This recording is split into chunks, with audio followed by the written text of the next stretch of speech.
əziz abituriyentlər və tələbələr, hər birinizi xoş gördük. Mən MÖGİ Akademiyanın riyaziyyat və məntiq müəllimi Aytəkin Paşazadə. Bugün sizinlə belə sadə bir misalın izahı ilə tanış olacaq. İlk öncə, ilk baxışdan baxsaq, bu misal olduqca mürəkkəb görünür. Hansı ki, burada 2-nin qüvvətlərinin hesablanması bizim üçün ağır bir prosesdir.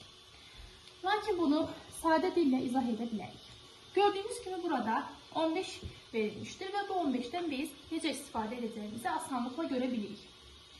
2 üstü 4 16 olduğundan 15-in yerinə 2 üstü 4 çıxılsın 1, yəni 16 çıxılsın 1 yaza bilərik.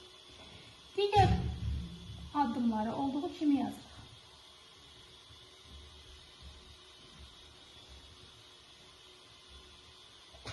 Əgər biz 7-ci sinifə qayıtsaq, asanlıqla müxtəsər vurma düsturunu burada görmüş olarıq. Hansı ki, kvadratlar fərqi düsturunun açılışı A çıxılsın B və A üzərinə gəlsin B rahatlıqla görülür.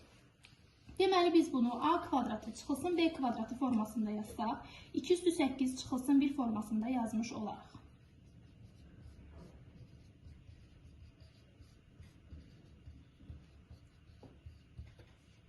Eyni qayda ilə prosesi davam etdirsək, 2 üstü 16 çıxılsın 1,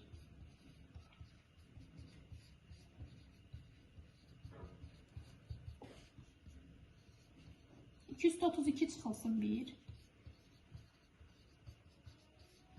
və son olaraq düsturu yenidən tətbiq etsək, 2 üstü 64 çıxılsın 1 almış olarıq.